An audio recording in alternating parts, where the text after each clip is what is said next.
On this brief chat on my hike somewhere in the Banff National Park between Banff and Jasper, there are so many beautiful hikes. I just randomly picked this one, probably about 2.5 hours each way, 4 to 5 hours round trip.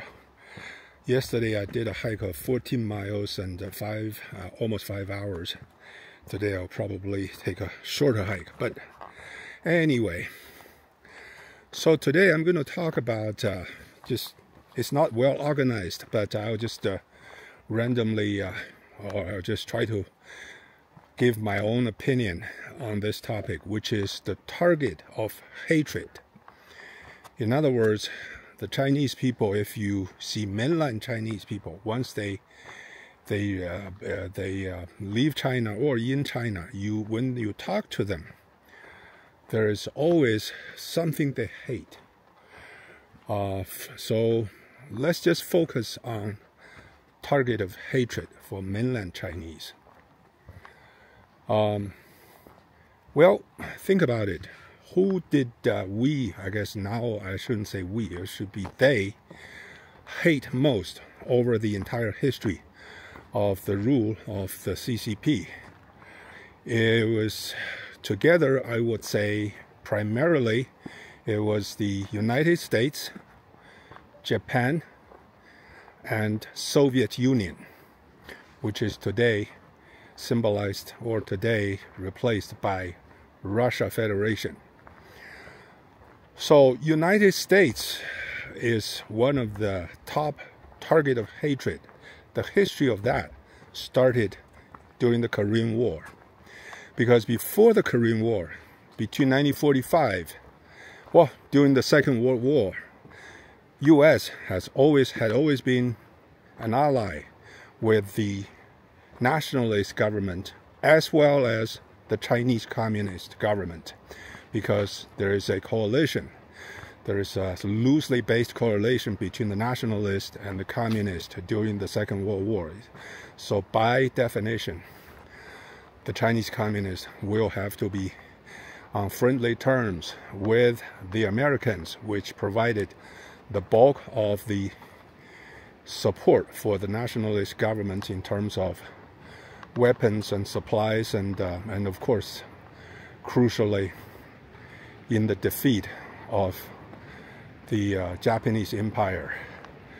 So on that term, it is very difficult to argue why the communist government would hate the Americans. The target of the hatred started during the Korean War, which I have a series on this topic. I'm not going to go into the details. And this hatred started once the volunteer army began to enter Korea.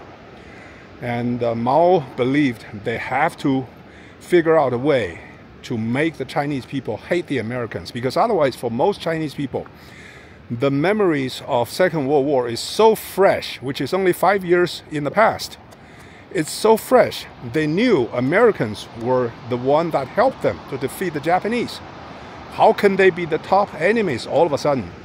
So this is a very hard switch of target of hatred.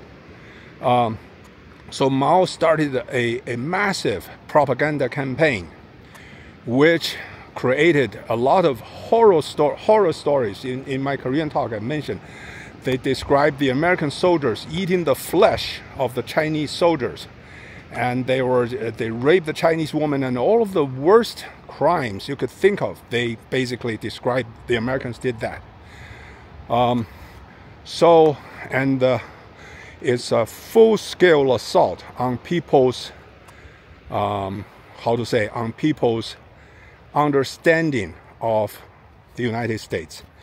By that I mean there are movies, of course there are famous movies, there are newspapers, cartoons, every angle portraying the Americans as evil and portraying American presidents as the evil of the evil.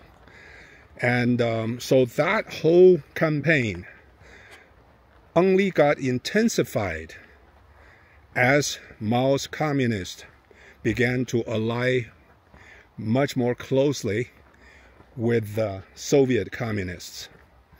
And the Cold War, of course, pit the Americans against the Russians, the Soviets, as two opposing fronts, primarily ideologically, militarily, and geopolitically. So Mao sided with the Soviet side. And this campaign would just continue on and on over the years. And in fact, when I read some of the very old newspapers, cartoons, the Americans all have this common image of having a big pockmarked big nose, and dressed in the American way and in that sloppy posture. Anyway, but as we know, with the split, what happened to this trail? Okay. With the split between Mao and Khrushchev, the relationship with the Soviet Union cooled so fast and so much in the late 50s and early 60s. Gradually, Soviet Union is no longer our big brother, our closest friend, and Chairman Mao, I remember, once called Stalin was Yeye, his grandfather. So that's the kind of flattering, shameless, crude, and laughable flattering. That's from Mao himself. All of a sudden, Khrushchev became one of the worst. So this lasted, of course, until during the early 60s, and the Russians, the Soviets, withdraw all of their supports, technical, economical, whatever. And gradually, the top enemy become American and the Soviet. Su Xiu, the Soviet revisionist. So the Americans and Soviet revisionists are together. They are the worst of the worst, and they are always together, our common enemy. And the irony is they were themselves on the opposite end of the Cold War, while China in the middle, basically labeling both of them together as the common enemy. Glacier Lake. Yeah, that's where I'm going. Glacier Lake. So the Soviets become the top enemy, Americans still the enemy all of a sudden until 1972, when secretly the Nixon administration began communication with the Chinese communists. And again, we have talks on this topic. I'm going to say that, describe it in more detail. In the same time, roughly during the same time, Mao began his warming up of relationship with Japan, the Japanese government. And all of the anti-Japanese movies in the just before the Cultural Revolution started, actually became less so, more of the Japanese exchange programs, the ballet exchange, ping pong exchange, and the Japanese friends, Japan all of a sudden become our 一衣带水的邻邦, which means, I guess, I don't know the Chinese original meaning. It just means we're so close, we're neighbors, and neighbors were friends. Okay, so the true enemy, in fact, through the conversation, the record of the conversation between Mao and Nixon and Kissinger, was clearly the top threat, was clearly the Soviet Union. In fact, the two sides almost engaged in a nuclear war. In fact, Soviet Union was considering a nuclear attack. Again, I do not go into the details. That's how bad the situation is. Americans are still the bad guys, but only on surface. Underneath, they are no longer considering an American as the bad guy. In fact, when Nixon and Kissinger visited Mao, and they said, we still notice the anti-American slogans plastered on posters on the roadsides as we drove. And Mao basically said, 这是给他们看的. This is to show them them in this case is the target, the subjects of his communist rule is the common Chinese people. So he just basically told, essentially what he's saying is that the Chinese people are fools. I just show it to them, and between you and me, we are dealing on a different level. And this cynical mindset of Mao is literally his entire mindset throughout his lifespan. He considered the Chinese people are just numbers, are worthless subjects. And from his actions and from what he did, basically lives are worth nothing to him. Okay, back to the target of hatred. The target of hatred during the Cultural Revolution is truly the Soviet Union. And now, fast forward to the end of the Cold War, Gorbachev, and the collapse of the Soviet Union, and Putin and Russia. Today, these three countries still are targets of hatred, except the targets are reversed. The Russia is our best buddies now. Americans are top enemy, and Japan is a running dog of Americans and is among the top enemy as well. Even though we all know that China's economic leap forward during the last 30-40 years is primarily due to its close economic ties with the United States and the Western countries in general. The West have these closer economic ties was largely assured by the United States management of international relations and international trades.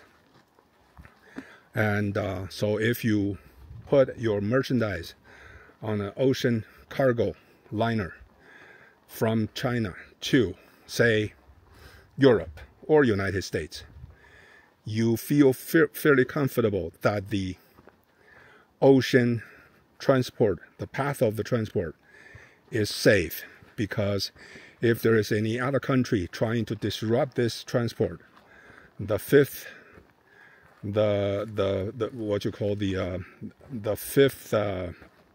armada by the U.S., the U.S. Navy, will provide certain level of security guarantee through the Malaccas, Strait of Malaccas, through Strait of Hormuz, where oil is being shipped, and of course through the South China Sea, and through Suez Canal, Panama Canal, all of that. But why do the Chinese government spend so much effort and resource to make its people hate these countries, particularly United States and Japan and the West in general? It is, as we know, ideological. So let's rank the target of hatred in terms of the cost and the attractiveness. The easiest target to hate, of course, is Japan, because of the past history and the fact that Japan is with the United States, which is the bad camp. A little less so is the United States itself. So how do we hate the United States? Our business connections, our business and our market, our export, or theirs, are primarily dependent on trades with the United States. The only way to make people hate is the famous slogan, 美帝亡我之心不死. In other words, the Americans are always trying to destroy us. They're trying to control our economy.